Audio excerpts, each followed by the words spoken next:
Permasalahan jika si kaki tersebut terkena duri dan duri tersebut masih nampak, maka wajib qol'uha mencabutnya wa ghusluha dan membasuh bekas duri tersebut. Yang kedua, jika kaki terkena duri dan durinya istatarot sampai tidak terlihat, sampai tertutup, maka fi hukmi batin itu dihukumi hukum batin, tidak wajib dicabut. Kalau misalkan dicabut, maka wajib membasuh bekas si duri tersebut. Bismillahirrahmanirrahim. Wa khamis wa ghuslu rijlaihi, fardu wudu yang kelima yaitu membasuh kedua kaki. Bikuli ka'bin min kulli rijlin, beserta setiap-tiap mata kakinya. Jadi fardu wudu yang kelima yaitu membasuh kedua kaki beserta kedua mata kakinya. Lil ayati karena ada landasan ayat. Au maski khufaihima bisurutihi, atau mengusap kedua mujah bisurutihi, namun dengan syarat-syarat memakai mujah. Di antaranya syarat memakai mujah yaitu yang pertama, sebelum memakai mujah harus dalam keadaan suci. Syarat pertama. Syarat yang pertama, sebelum memakai mujah harus dalam keadaan suci. Syarat yang kedua, mujahnya harus suci. Syarat yang ketiga, mujah tersebut kuat untuk dipakai perjalanan. Syarat yang keempat, si mujah tersebut menutupi anggota yang wajib dibasuh. Jadi syarat mujah ada 4. Yang pertama, sebelum memakai mujah dalam keadaan suci. Syarat yang kedua, mujah tersebut harus posisinya suci. Syarat yang ketiga, mujah tersebut kuat untuk dipakai perjalanan. Syarat yang keempat, si mujah tersebut menutupi anggota yang wajib dibasuh. Wayajibu ghuslu batini sakbi wasak. Wayajibu ghuslu batini sakbi wasakin, wajib membasuh bagian tubuh yang berlubang dan robek. Jadi wajib membasuh bagian tubuh, bagian anggota yang wajib dibasuh, misalkan seperti kaki. Kaki wajib dibasuh min sakbin wasakin jika kaki tersebut berlubang, wasakin ataupun kaki tersebut robek. Misalkan kaki tersebut robek ataupun berlubang, maka si lubang tersebut, maka si robek tersebut wajib dibasuh. Farun cabang masalah, lauda kholat syaukatun pirijlihi wa dhahara ba'duha. Kalau seandainya kaki seseorang tertancap duri dan sebagian duri tersebut masih nampak, wajib qol'uha wa ghuslu mahaliha, maka wajib mencabutnya dan membasuh bekas duri yang menancap pada kaki tersebut. Jadi cabang masalah, jika si kaki tertancap duri dan durinya masih nampak, misalkan kaki durinya masih nampak, wajib qol'uha wa ghusluha, maka wajib si duri tersebut dicabut, wa ghusluha, dan membasuh lubang yang bekas si duri tersebut. Jadi jika kaki tertancap duri, si duri tersebut masih nampak, maka wajib si duri tersebut dicabut dan wajib membasuh yang bolong habis terkena duri tersebut. Li'anahu soro fi hukmil dhahir, karena bekas si duri tersebut fi hukmil dhahir, dihukumi dhahir. Maka kalau misalkan dhahir, wajib dibasuh. Ketika si dhahir tersebut berada pada anggota yang wajib dibasuh, maka wajib dibasuh. Fa ini statarot kullaha sorot fi hukmi batin fayasihu wudu'uhu. Jika semua duri tersebut terbenam, maka duri dihukumi bagian batin, maka dihukumi bagian dalam. Misalkan kaki. Contoh misalkan kaki terkena duri, tapi si duri tersebut istatarot, sampai tenggelam, sampai tidak terlihat. Maka fi hukmil batin, si duri tersebut dihukumi batin, tidak wajib dicabut.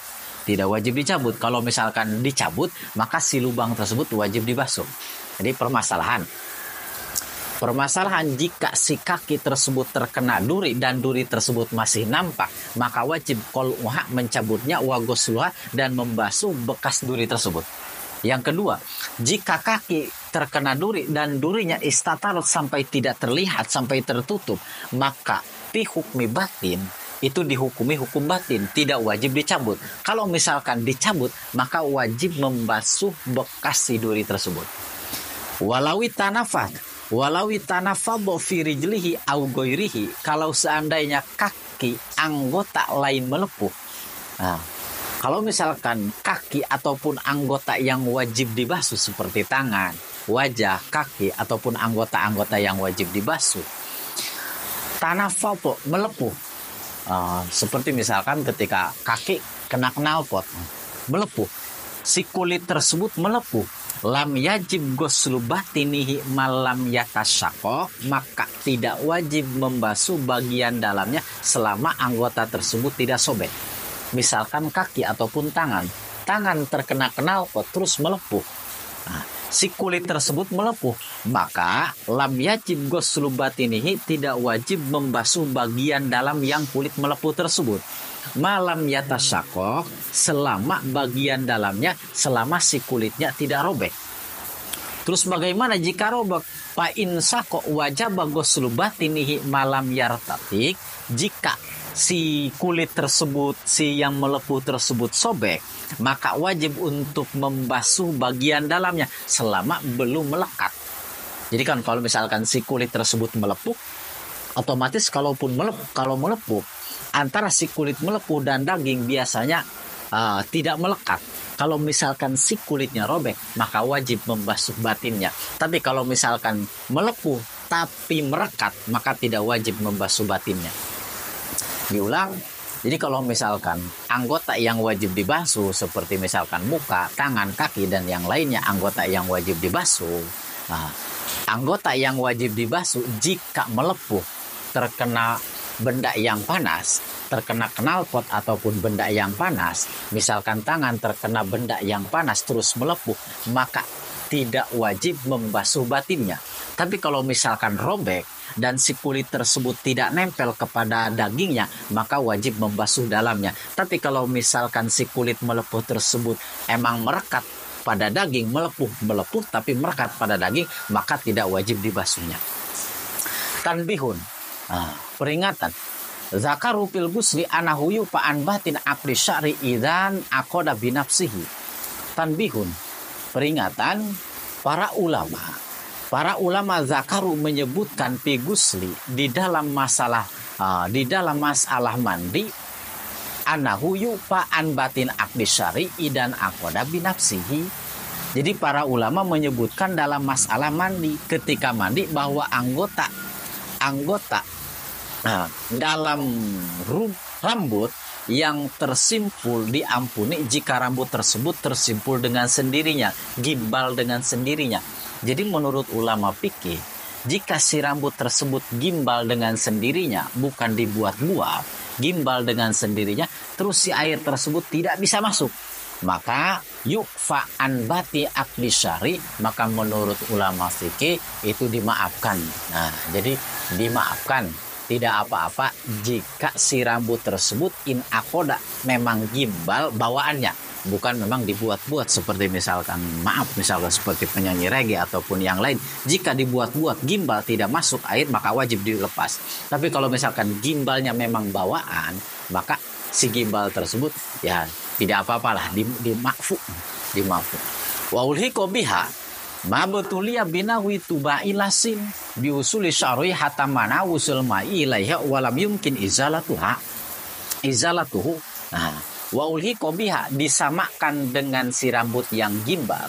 Hukumnya disamakan dengan rambut yang gimbal. Maksudnya disamakan masih dimakfu. Di antaranya seseorang yang diuji dengan jenis telur kutu.